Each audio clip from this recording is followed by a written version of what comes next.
सभी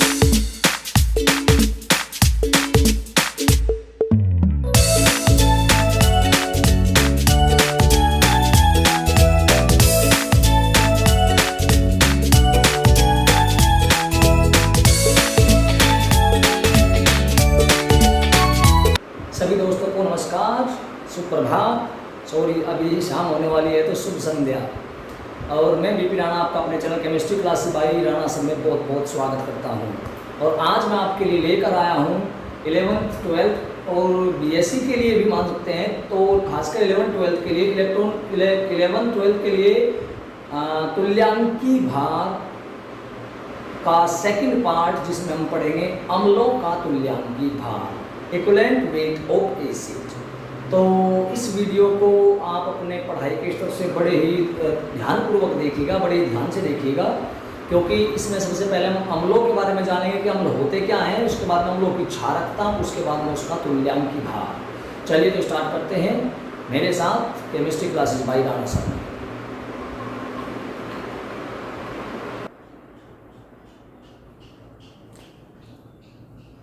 welcome again in my channel.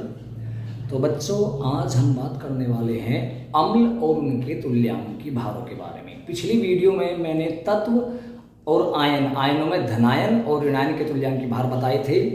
मैंने आपको बताया था कि ये तुल्यांकी भार का टॉपिक एक ही घंटे में भी हो सकता है, लेकिन एक घंटे का मतलब है कि वीडियो बहुत लंबा हो जाएगा, आप बोर हो जाएंगे और समझ में कुछ भी नहीं आ पाएगा।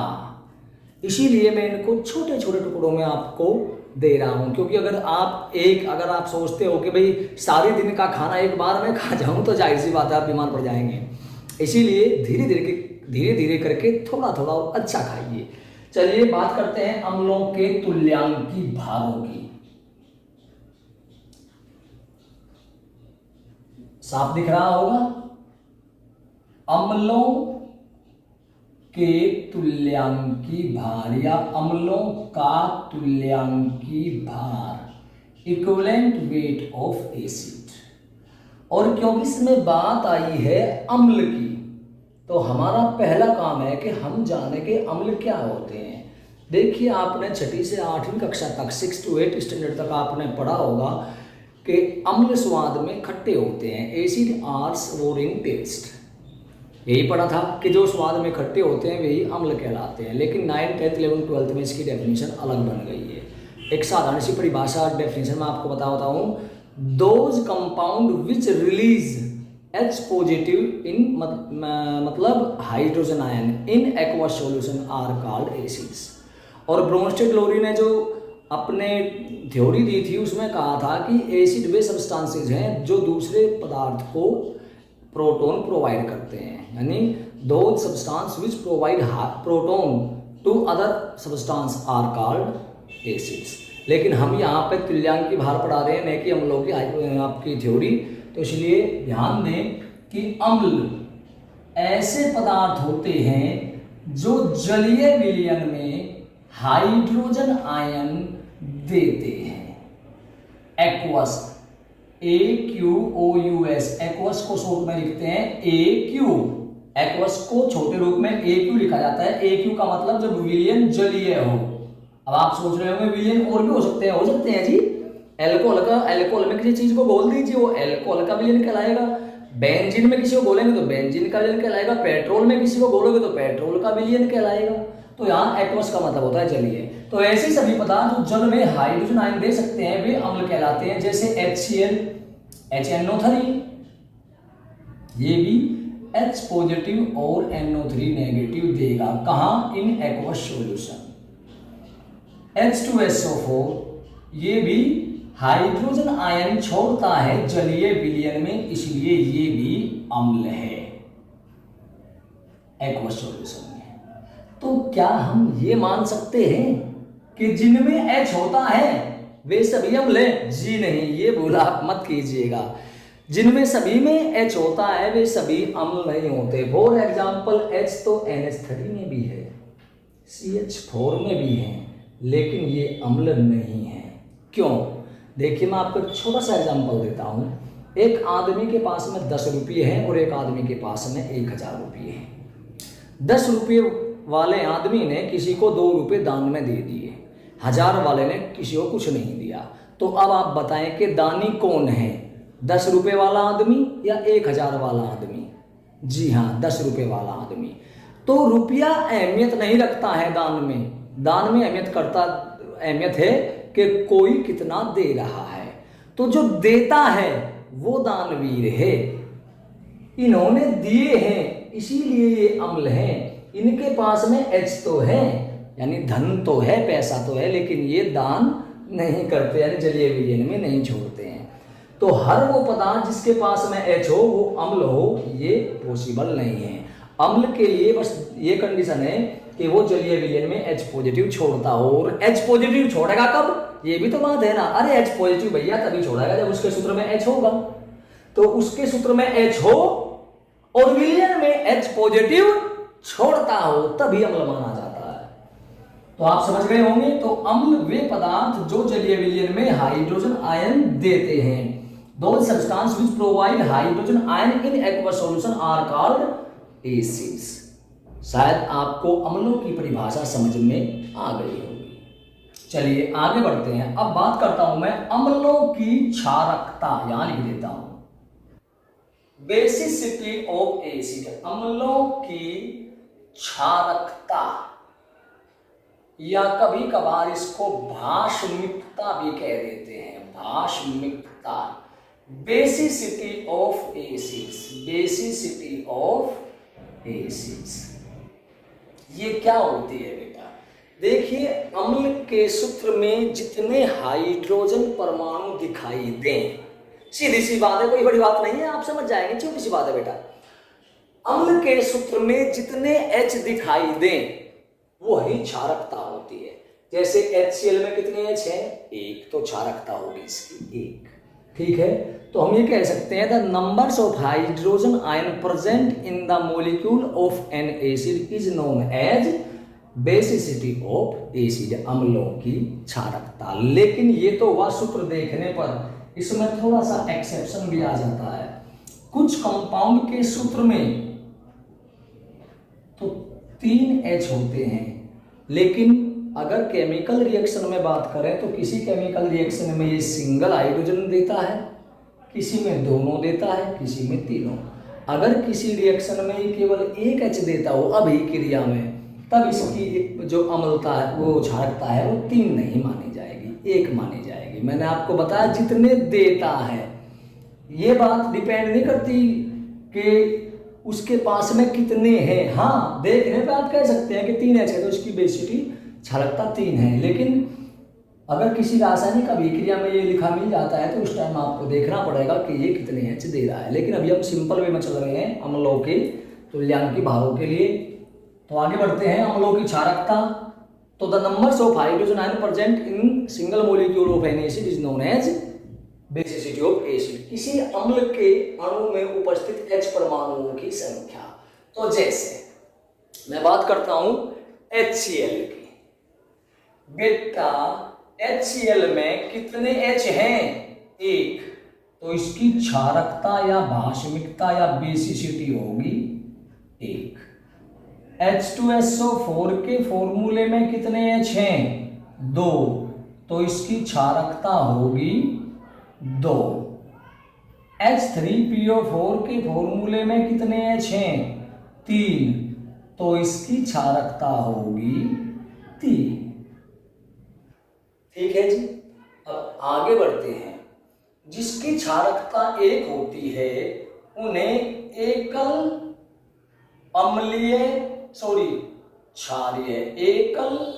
क्षारीय अम्ल कहते हैं। जिनकी क्षारकता 2 होती है उन्हें द्विक्षारीय अम्ल, और जिनकी 3 होती है उन्हें त्रिक्षारीय अम्ल कहते हैं। इंग्लिश में इसको कहते हैं mono basic acid. This is known as di-basic acid and another one is known as tri-basic acid। तो क्षारकता क्या होती है? अम्ल में उपस्थित H परमाणुओं की संख्या देख लीजिए, वही आपकी क्षारकता। अम्ल क्या होते हैं? जो H पॉजिटिव देते हैं। क्षारकता अम्ल में उपस्थित H परमाणुओं की संख्या। अब बात कर लेते हैं अम्लों के तुल्यांकी भार की। इक्विवेलेंट वेट ऑफ एसिड्स, अम्लों का तुल्यांकी भार, तुल्यांकी भार बराबर होता है उस अम्ल का अणुभार, अम्ल का अणुभार और बटे क्षारकता, बस ये ध्यान रखना है आपको कि किसी अम्ल के अणुभार और क्षारकता के अनुपात को ही उस अम्ल का तुल्यांकी भार कहते हैं। The ratio of molar mass of an acid and basicity is known as equivalent weight of that acid. अम्ल के अणुभार और क्षारकता के अनुपात को ही उस अम्ल का तुल्यांकी भार कहते हैं। अब बात कर लेते हैं जी कि इसमें जो ये HCl वगैरह हैं इनके कैसे तुल्यांकी भार निकलेंगे। जैसे बेटा HCl का तुल्यांकी भार, इक्विवेलेंट वेट ऑफ HCl, इसका अणुभार रखो। अणुभार निकालना मैंने आपको पहली वीडियो में बता चुका हूं, तो चैनल पे जाके उस वीडियो को आप देख सकते हैं। तो HCl का अणुभार होता है 36.5, 36.5 और HCl की क्षारकता कितनी है जी 1, 1 से डिवाइड कर दीजिए तो ये आपका 36.5। यानी जो मोनोबेसिक एकल अम्लीय होते हैं उनका तुल्यांकी भार उनके अणुभार के ही बराबर होता है। और ध्यान रखें इनकी नॉर्मलता और मोलरता भी बराबर होती है। तो HCl का तुल्यांकी भार निकल गया। अब बात करता हूं H2SO4 का तुल्यांकी भार। H2SO4 का अणुभार आप जानते हैं 98 होता है, 98 होता है। चलो पहले सिंपल में M मान लेते हैं अणुभार को और अच्छा होगा। M अपॉन H2SO4 की क्षारकता कितनी है जी 2, तो M अपॉन 2। M कितना 98, H2SO4 का अणुभार molar mass upon 2 equals to 49। तो H2SO4 का तुल्यांकी भार अणुभार का आधा, अणुभार कितना 98, तुल्यांकी भार कितना 49, यानी जो इक्विवेलेंट वेट है वो हाफ ऑफ मोलर मास होता है। और H2SO4 कैसा अम्ल है भाई साहब, ये द्विक्षारीय अम्ल है, डाई बेसिक एसिड है। तो इनके लिए जो नॉर्मलता होती है वो मोलरता से 2 गुना होती है।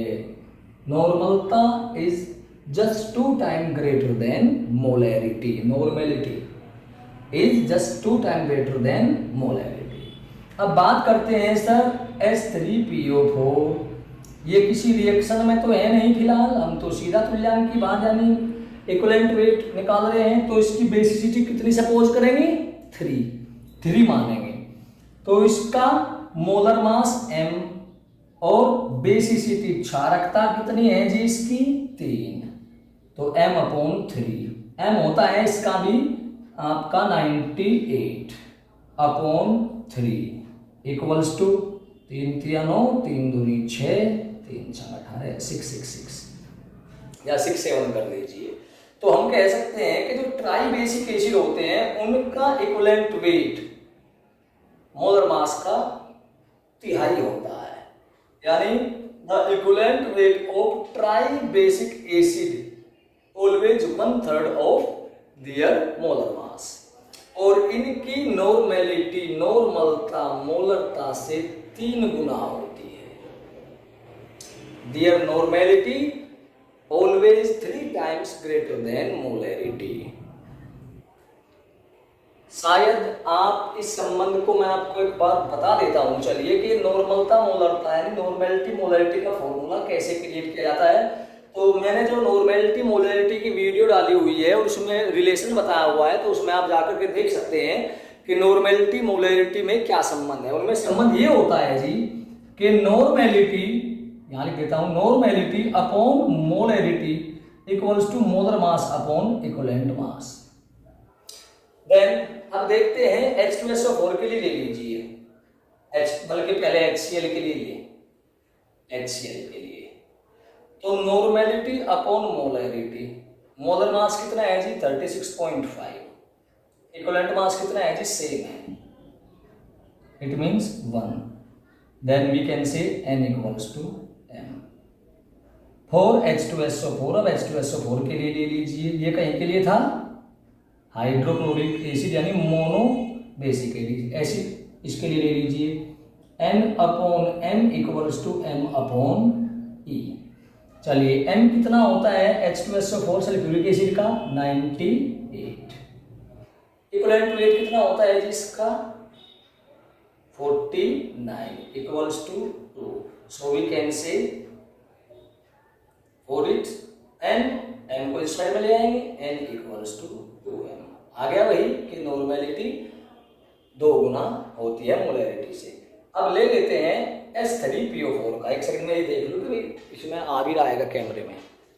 अब बात कर लेते हैं H3PO4 की, normality upon molarity, molar mass upon equivalent weight, equivalent mass. Molar mass कितना भाई साहब का 98, इक्विवेलेंट मास 32.66 या 67 कर लीजिए, आ जाएगा लगभग 3। M को साइड में ले जाइएगा तो हम कह सकते हैं N इक्वल्स टू 3M, यानी normality always normality always 3 times greater than molarity. तो ये थी एसिड के बारे में और उसके इक्विवेलेंट वेट के बारे में जानकारी। एक बात और आ लेते हैं, एसिड क्या होते हैं जो जलीय विलयन में H पॉजिटिव देते हैं।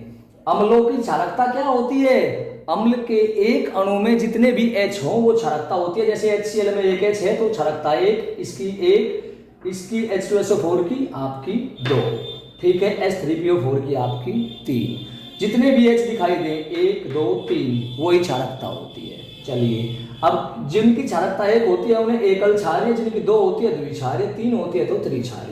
इंग्लिश में mono di and tri basic acid कहते हैं। अब बात करते हैं तुल्यांकी भार। किसी भी अम्ल के अणुभार और उसकी क्षारकता के अनुपात को ही अम्लों का तुल्यांकी भार कहते हैं। The ratio of molar mass and the basicity of an acid is known as equivalent weight of that acid. जैसे HCl के बारे में बात करता हूं मैं, HCl का तुल्यांकी भार बराबर इसका अणुभार 36.5, अणुभार निकालना बता रखा मैंने आपको। और क्षारकता कितनी होती है HCl की 1 होगी ना, क्योंकि 1 H है, 1 बराबर 1। H2SO4 का मोलर मास होता है 98 और जो क्षारकता होती है वो कितनी होगी, कितने H हैं 2 तो बटे 2 बराबर 49। H3PO4 का तुल्यांकी भार कितना होता है 98 बटे क्षारकता कितनी 3 है तो 32.66। रिलेशन इनका मैंने बता दिया। मोनो चाहे मोनो एकल क्षारीय अम्ल हो या एकल अम्लीय क्षार हो, चाहे एकल संयोजी लवण हो, उन सब के लिए नॉर्मलता मोलरता के बराबर होगी। जिनमें द्वि आ जाएगा, द्वि क्षारीय अम्ल हो, द्वि अम्लीय क्षार हो या द्वि संयोजी लवण हो, नॉर्मलता मोलरता से 2 गुनी और तुल्यांकी भार अणुभार का आधा।